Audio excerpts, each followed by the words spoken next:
to start out by introducing Dr. Gad Marshall. He's going to be telling us a lot about what lecanemab does, and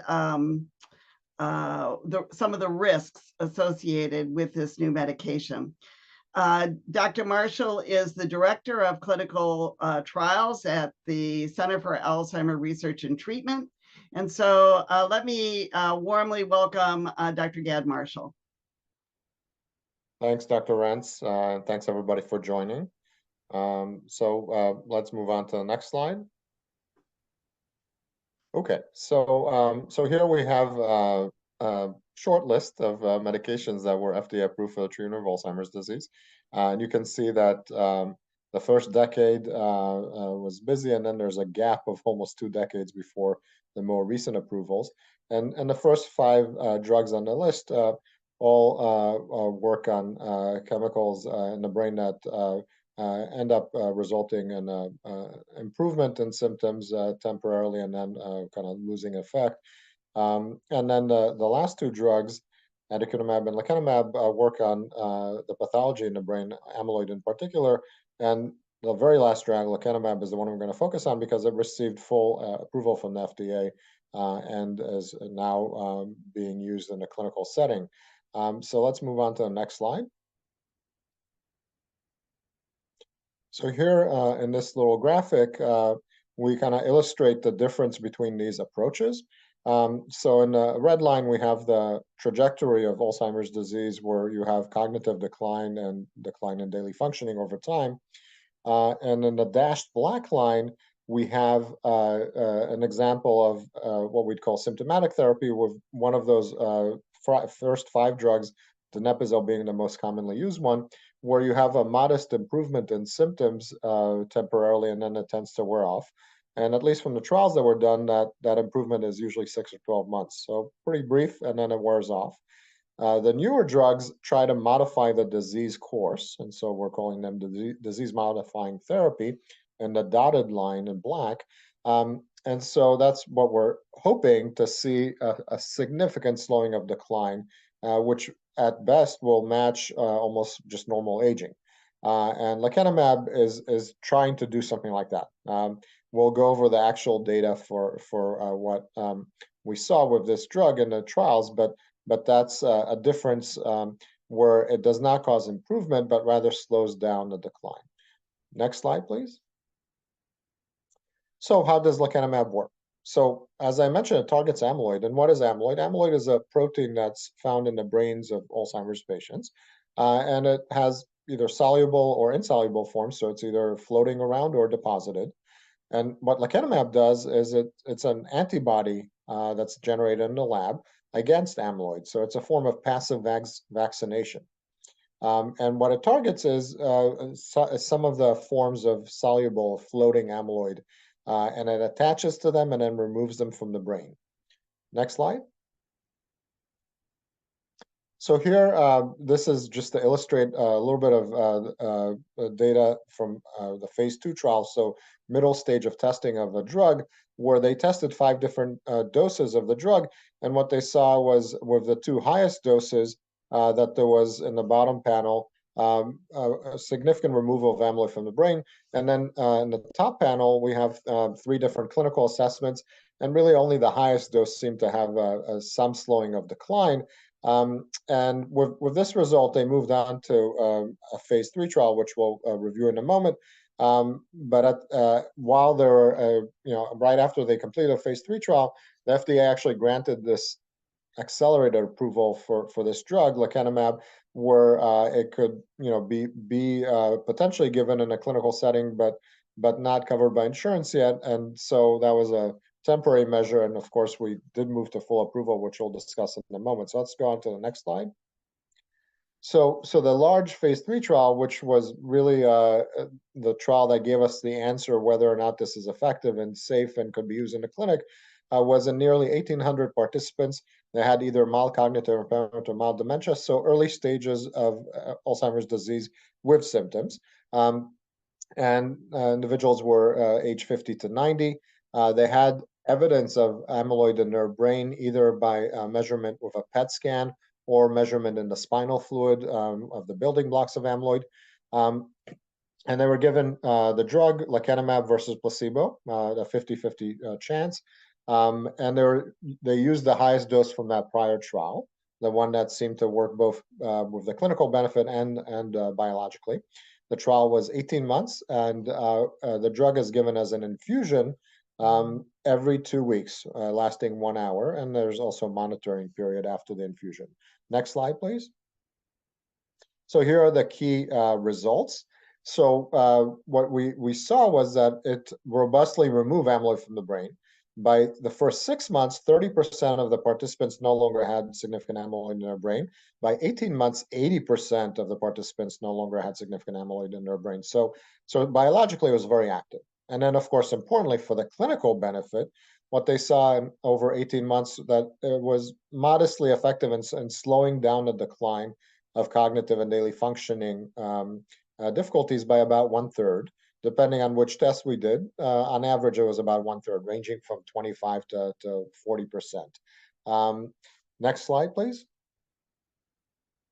So there are also adverse events or side effects to contend with.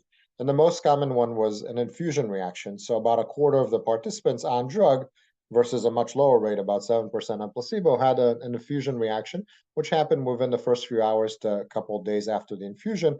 And what they saw was that there could be a rash or swelling or warmth where the IV went in, or you could have pain, or you could have upset stomach or nausea. These were usually pretty mild and pretty easily treated with medications or just time, and they went away. And before the next infusion, they gave medication to prevent this from happening and slow down the infusion rate, which helped. The next set of side effects are what we call amyloid-related imaging abnormalities, or ARIA. And we'll start with ARIA-E, or edema, or swelling in the brain. Sounds ominous, but for most people, there are no symptoms, so we have to keep that in mind. So 12.6% of people who received the drug had the swelling in the brain reaction, either mild, moderate, or severe, with or without symptoms, so all comers. And it was higher if you had a certain gene, the ApoE gene, which we know is a risk gene for Alzheimer's disease, but also related strongly to this reaction. Mostly people didn't have symptoms, so only about a quarter of people had symptoms when they had this reaction. If you did have symptoms, you had things like headache, nausea, dizziness, imbalance, and rarely you could have significant symptoms like significant confusion, seizures, or stroke-like symptoms. Excuse me. ARIA-H, or hemorrhage, stands for bleeding in the brain, also sounds ominous, but most of this was microhemorrhages, or tiny areas of bleeding in the brain that did not cause symptoms. And if we looked at it in isolation without the swelling in the brain, it occurred at the same rate as the placebo, but people who did have the swelling in the brain did have more areas, tiny areas of bleeding in the brain. Macrohemorrhages, or large areas of bleeding, this is the biggest concern because this would manifest with stroke symptoms.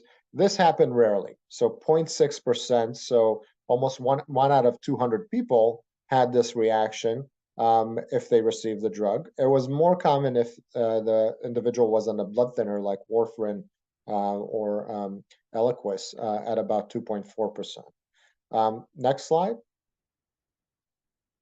Here are just some images with MRI scans that depict some of these side effects. So the swelling in the brain, or vasogenic edema, the white or bright signal is showing you areas in the brain that are affected. This goes away spontaneously after a couple of months. If it's a large area like we're seeing here, the drug is held, and then this goes away spontaneously. Next slide. Here we have some examples of tiny areas of bleeding. On the left panel with the white arrows, we see these tiny dots that are tiny areas of bleeding in the brain that don't cause symptoms. On the right panel, we have what we call superficial siderosis, which is a little bit of blood product that lines the brain that we also see with this, which also doesn't cause symptoms. But the concern is if you have many of these, you could have a large area of bleeding. And so we monitor for this and then potentially stop the treatment if there's a lot of that in order to avoid a large area of bleeding that would cause symptoms. Next slide, please. So what are the implications of the phase 3 trial, the Clarity AD trial, that we just reviewed. So the FDA, based on this information, granted full traditional approval for lecanemab for the treatment of Alzheimer's disease at the early stages. And this is the first disease-modifying therapy that the FDA granted full approval for. And the cost, of course, is very high, but Medicare did say that they will cover it, and they will cover at least 80%. And there's a requirement for the clinicians who administer this drug to register information in a minimal data set that could be followed over time in order to make sure that we have more of an idea about benefit as well as the side effects. But this is not really burdensome for the patients receiving it. It's information that we generally collect clinically on these patients. And literally, I've done this already. It takes about a minute to enter in the computer. Arguably, our system, though, is not ready to cope with the challenges and demands of a drug like lecanemab. So making sure that we have equitable access to individuals across the board. So either if they don't have money to pay the, say, 20% of $26,500, that's a lot.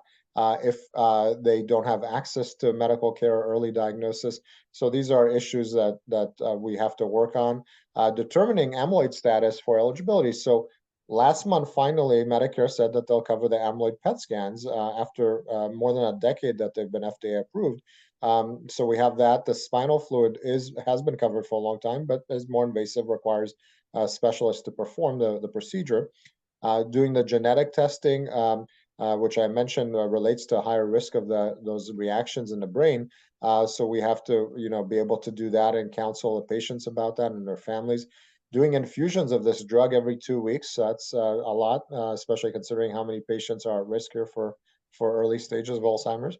Getting MRI scans to monitor for these potential reactions in the brain requires frequent MRI scans. And then having the specialists who are able to determine who's eligible for this treatment, administering the drug with nurses, and then monitoring for adverse events. So there's a lot of work that's different from what we had to do with the drugs that were previously approved that were just pills with mild side effects that could be monitored by just talking to a patient and a family member. So next slide, which I think is my final slide. This is a very busy slide, courtesy of Dr. Cummings, to just tell you that we're doing a lot in terms of trying to come up with new treatments for Alzheimer's disease. So we just described the results of a positive, encouraging trial that led to approval by the FDA. There are a lot of other drugs that are being tested, and we need people to participate in research in order to get these drugs to the clinic, to get these to patients. So I will end there, and thank you for your attention. Thanks, Dr. Marshall. We really appreciate this. So you know that we're very excited about this new drug. Dr. Marshall has explained that it's not a cure, but it does slow disease progression. There are risks and there are costs. And it's now my pleasure to introduce to you Dr. Christine Ritchie, who is also a co-director of the Outreach, Recruitment, and Engagement Core of the Massachusetts Alzheimer's Disease Research Center that is sponsoring this talk today. And she is going to speak to us about, is this treatment right for you? And talk about the demands, the costs, and the things that you should consider. So, Dr. Ritchie? Thank you, Dr. Rentz. If we go to the next slide, we can see that, when we think about what people want from a treatment, it varies from person to person and from our role. And so if I'm a patient, I may care about how that treatment affects what I can do or how long I can live or really how my life impacts my family. If I'm a care partner, I may want a treatment that helps me actually function better and that helps lower my social isolation because the person that I'm caring for is able to do more things, or may increase what my loved one can do without my help. If I'm a healthcare professional, I may want those things too, but I may also want a treatment that improves brain health and it has fewer side effects for someone living with dementia. And so I think One thing to keep in mind when we think about these treatments is that we come with our different values and our different concerns. And as a result, people will make different decisions about what makes the most sense for them. Go to the next slide. You can see that when people were asked about what an ideal treatment for dementia would look like, and they asked both people living with dementia and their loved ones, the most important thing for most people was improving and restoring memory. So 2/3 of people, 66.7%, you can see on that top line, saw that as the most important thing.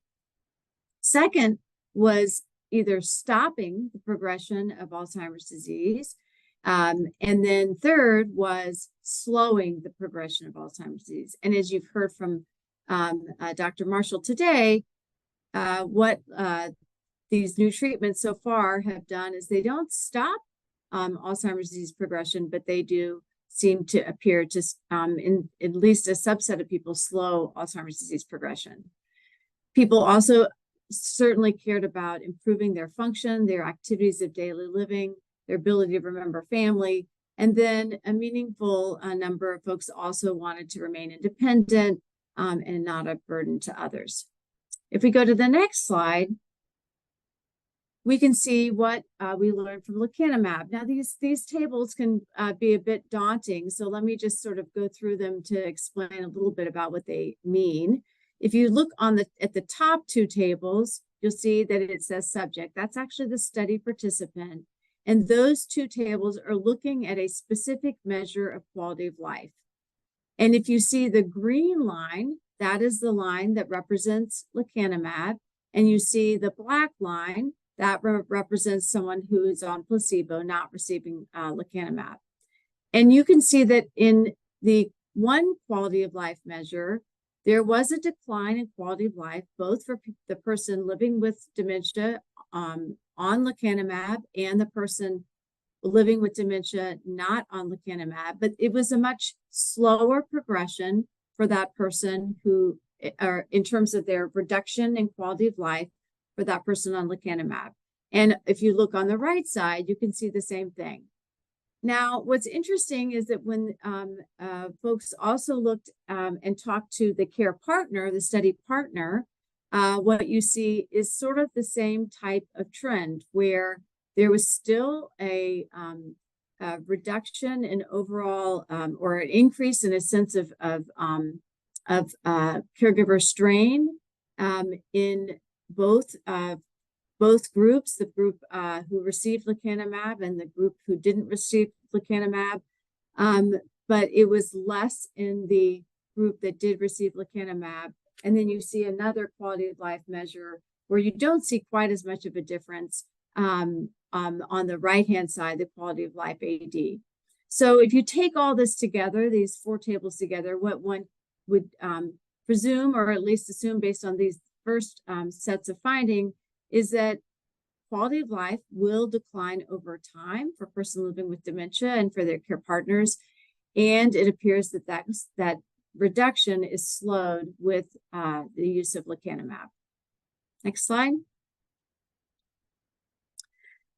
Now, Dr. Marshall talked in great length about these things called ARIA, or amyloid-related imaging abnormalities. That's what ARIA stands for. And essentially, it's the changes in the brain that Dr. Marshall showed a lot of pictures around.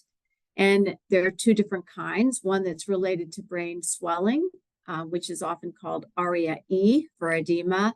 And the other one, which is related to bleeding in the brain, which is often called ARIA-H for hemorrhage, which is another word for bleeding.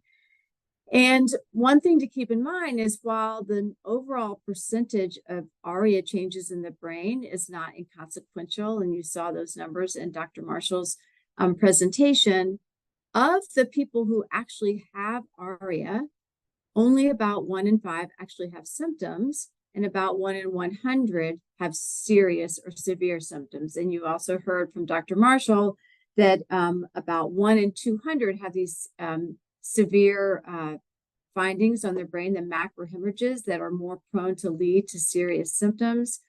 However, people who were on anticoagulation have much higher rates, and as he mentioned to you, more in the 2 and 100 range, 2.5%, 2.4% range. So for the very large number of older adults in our community who are on anticoagulation, often for cardiac issues, this is a significant increase in risk. Next slide. Dr. Marshall also mentioned the cost of lecanemab, and the cost that's been noted is around $26,500. About 80% of that cost is covered by traditional Medicare. Now, one thing to keep in mind is when we use the word traditional Medicare, we mean fee-for-service Medicare. This is not the same thing as Medicare Advantage. And in the United States, about half of Medicare beneficiaries are on traditional Medicare, and about half are on Medicare Advantage. So I'm speaking here specifically about traditional Medicare. And if 80% of that $26,500 is covered, that means that 20%, or about $5,300, still is left as an out-of-pocket cost unless one has a Medicare supplement insurance, often called Medigap, or they're on some other type of plan, a commercial plan, for example. So it's important to check with your insurance company if you're considering this kind of treatment to see what kind of support is given. And Medicare Advantage plans have been highly variable in their payment for this medication to date. And so it's important to check with your insurance company about that. The other thing to keep in mind is if someone is on traditional Medicare, there will be copays and deductibles for other diagnostic tests. And generally speaking, for someone receiving lecanemab, the expectation, as you'll hear in a few minutes, is for them to receive an MRI about 3 to 4 times per year, and some other lab tests. And those MRIs also have copays and deductibles. Then the final sort of cost is not a financial cost per se, it's what I would call a time cost, or the transportation costs of going to and from infusion centers for infusions, which are currently about every 2 weeks. Next slide. So I think the question that we all ask ourselves and have to ask ourselves if we're considering this kind of treatment for ourselves or for a loved one is the slowing of disease progression that we saw on our slides equal to about a time savings of about 6 months on the brain, worth the cost and burden of treatment? And do the changes we see, will they make a difference over a longer period of time? And that second question, we all are eager to learn. And as we learn more about the longer impact of these drugs, as we have more information from these clinical trials, we'll have more information to give you about that second question. Next slide.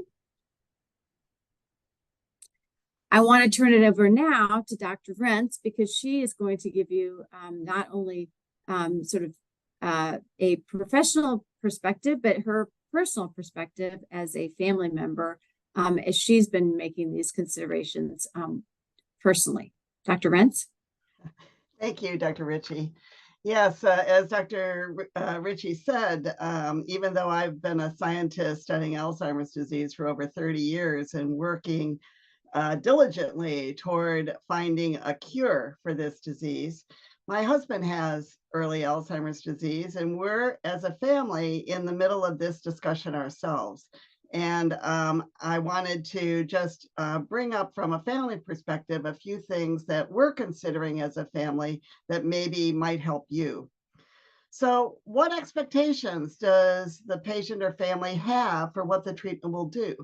Again, I want to emphasize that right now, this is not a cure for Alzheimer's disease.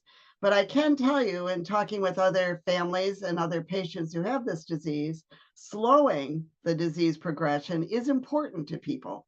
And if you can continue to do the things you love and recognize the people that are the most important to you, that seems to be a relevant consideration.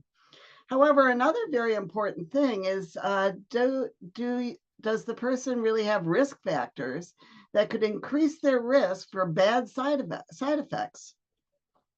You know, Dr. Ritchie mentioned that a blood thinner like Eliquis may be used for AFib, a very common condition in older individuals, may actually put people more at risk.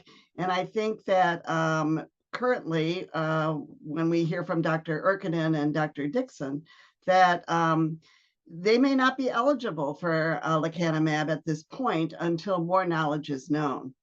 The other thing that families need to consider, are you willing to assume the burden of every 2-week infusions? Now that's a big chunk out of people's lives to come every 2 weeks for an hour to the clinic.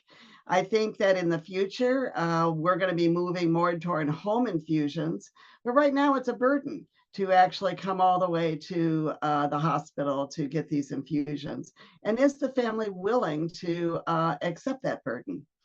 Also, the additional costs of the MRI monitoring and the clinical visits. If insurance won't pay for some of these additional costs, that puts an additional financial burden on the family. And can you afford to do so?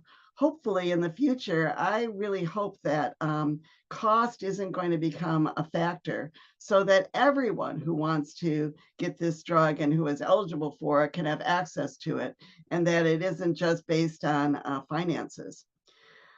The other thing that families need to consider, will the treatment work effectively in the people who weren't included in the original studies? There were very few minoritized groups in the lecanemab study. And the question is, will it work as effectively in Blacks, African Americans, Hispanics, Asians? And we don't really know the answer to that. So I must say, though, that those people who are willing to join from these minority groups will really add to our knowledge as to how this treatment really works. So those are some of the important questions that I think we've been considering. And I think that all families should take this seriously. But I'm very excited that we have some new treatments available.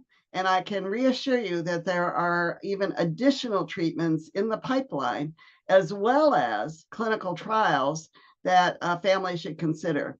And if you don't qualify for a treatment trial, I really would encourage you to consider observational trials that we offer through the Massachusetts Alzheimer's Disease Research Center, because your help will move the field forward toward actually eventually finding a cure.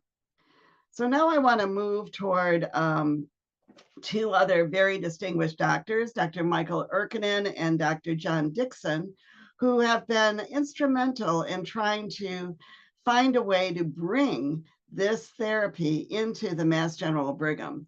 And they're here to discuss that right now. So Dr. Erkinen?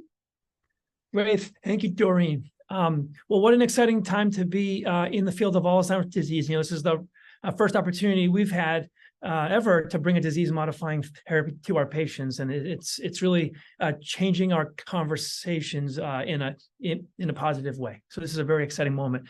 Next slide, please.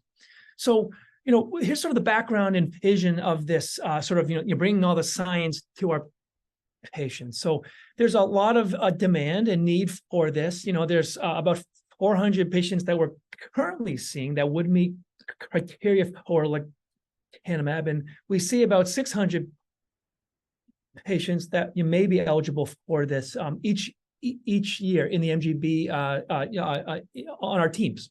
So there's a large and growing need, and we think with events like this, and also in the popular press and others, that sort of a knowledge and interest in disease-modifying therapies for Alzheimer's is likely to accelerate our new referrals. So we need to find a system to meet this growing need. We've been working at the Brigham and at MGH and really some other institutions as well to work on kind of a harmonized system-wide approach to making sure this drug is delivered safely and equitably to our patients. Our goal really is to become a national, a leader in the treatment of Alzheimer's disease, and to bring other, new therapies to our patients efficiently and safely. Again, we really are employing a team-based approach with, multiple doctors and multiple, team members, PAs, RNs, radiologists, pharmacists, doctors and others. It's really a broad team across multiple institutions. The next slide. So again, we aim to provide safe, broad, and equitable access to these new anti-amyloid therapies. What does it look like? Well, we will first oversee the evaluation for eligibility, right? This isn't a drug that is evidence-based for everyone. We want to make sure that we're choosing the folks who are most apt to benefit and who are less apt to have side effects. So we'll do an evaluation that includes things like MRIs and amyloid scans and ApoE gene testing, cognitive screening tests, et cetera. There's a whole host of things that we will learn and gather as we help to determine whether or not someone is eligible for this drug. And then as they start their infusions, we'll monitor them very safely for ARIA and for other safety issues, right? So, side effects. So we'll ensure they have MRIs at the right times. And if the MRIs are abnormal, we'll make decisions with them on how to stop or resume this, medicine. There'll be, again, as you mentioned earlier, there'll be a broad team of folks who are involved in this care team, as listed here. Because this is new and as a field, we are still learning, how these drugs work and how their efficacy is and what the risks are. We'll also be gathering data so we can, learn from our experiences as a clinic.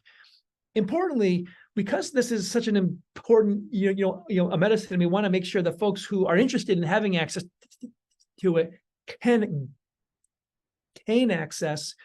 We aren't able to take on the entirety of one's longitudinal and comprehensive dementia care. So this clinic is really aimed at managing all of one's Lecanemab-related issues, MRIs, eligibility, all the things that we mentioned, but not the whole host of other issues that come along with having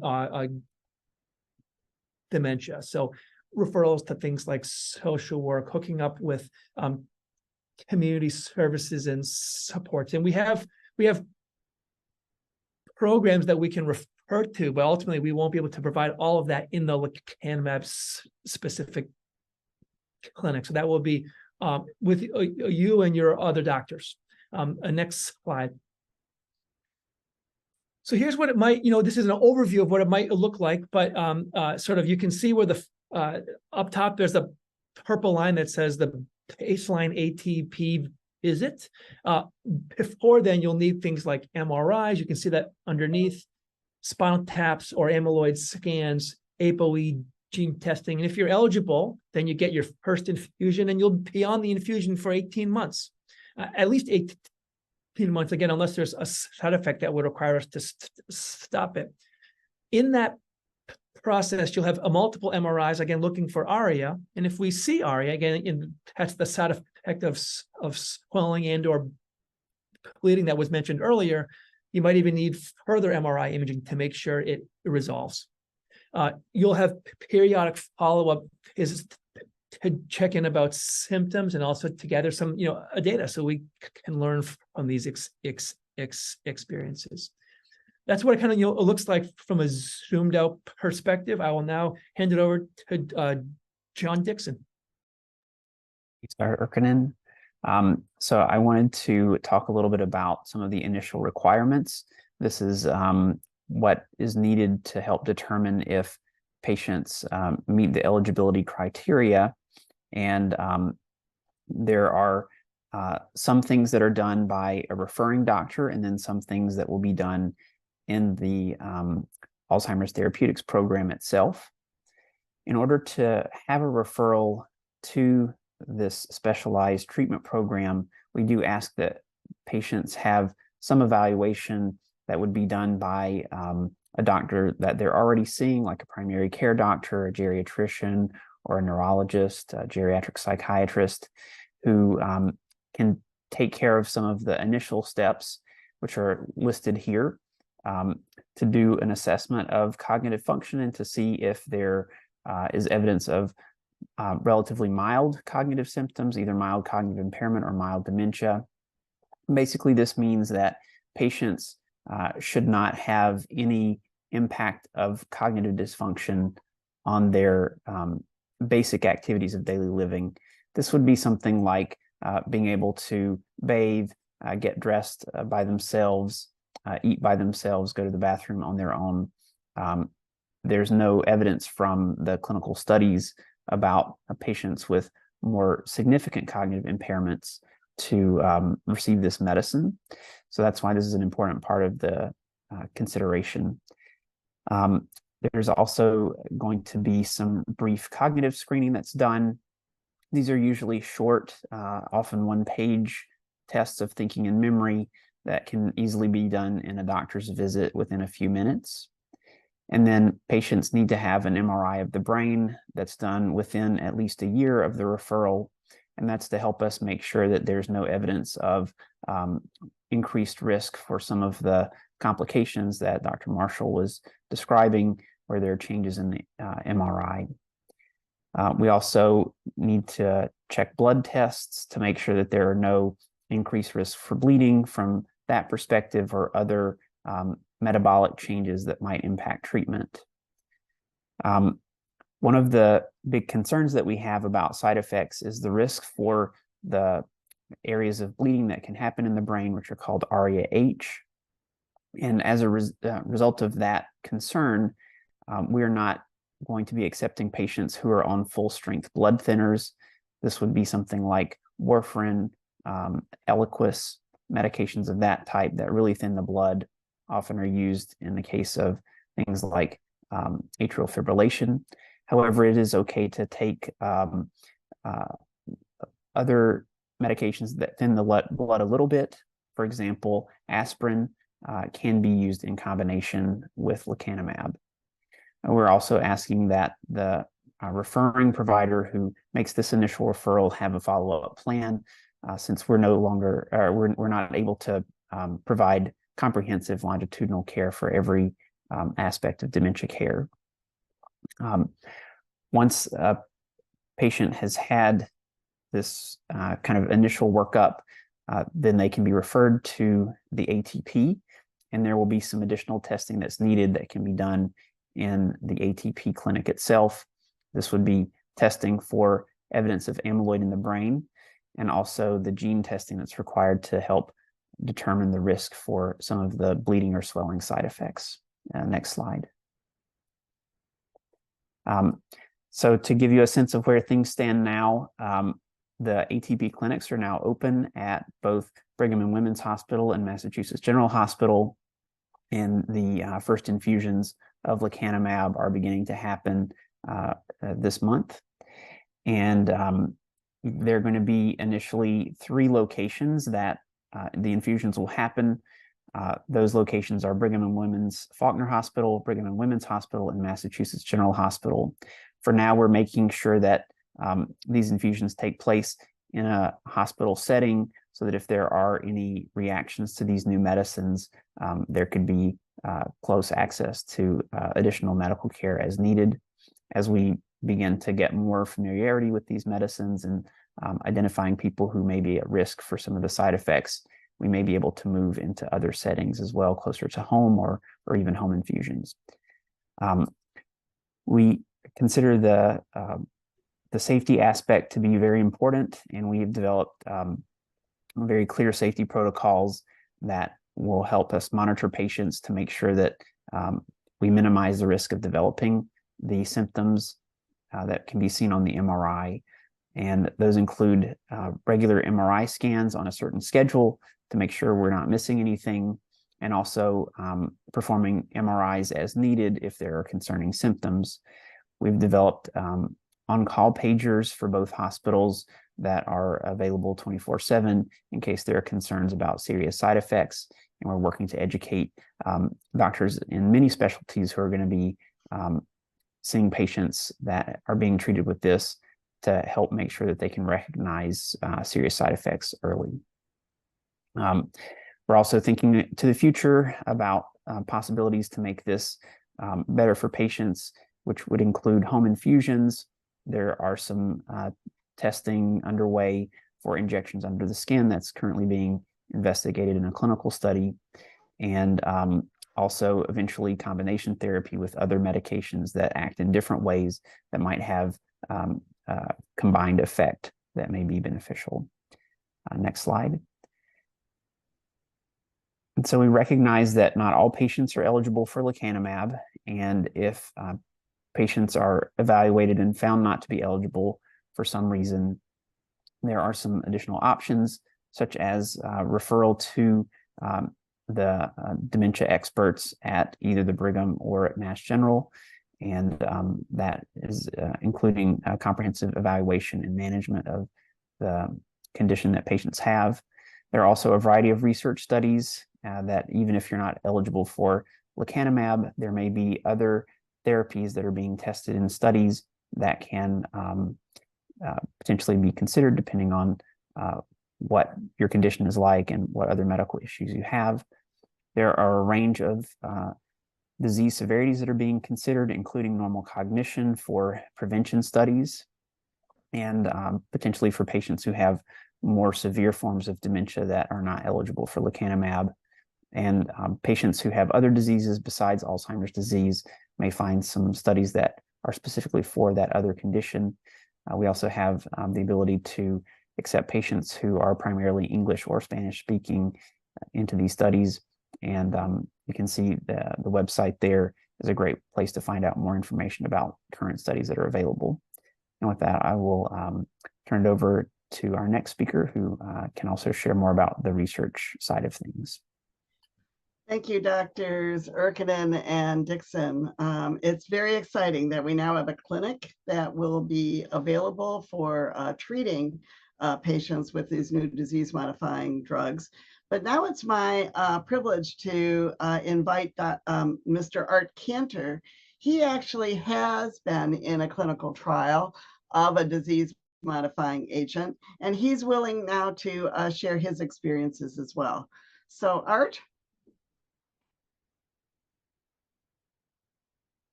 Art, I think you need to go off mute.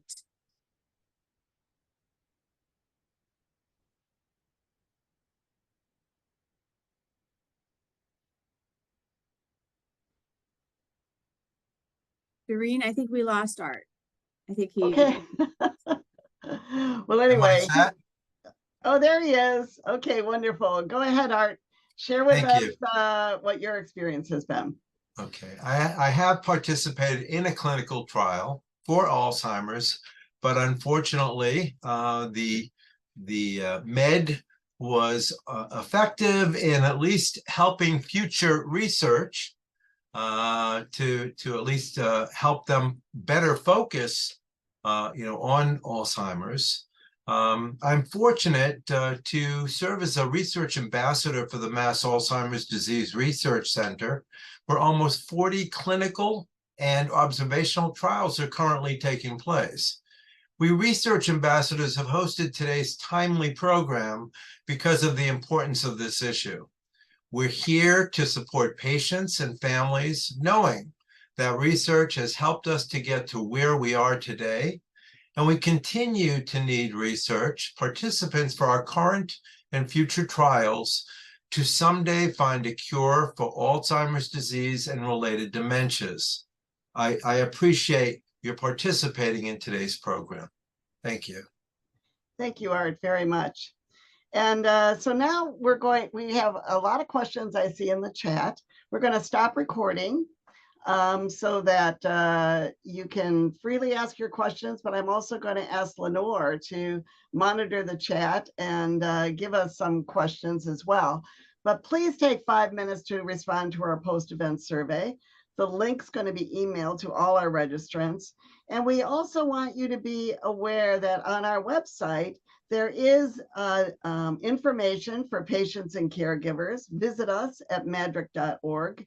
We have all kinds of resources available for you who are interested in getting a diagnosis or have received a diagnosis, things about caregiving, prevention, behavioral management, social engagement, acute care management, grief and loss. Feel free to look at any of these materials and download them to your computer. And now I'd like to just turn it over to Lenore to help us monitor the chat. For those of you who don't have, whose questions don't get answered,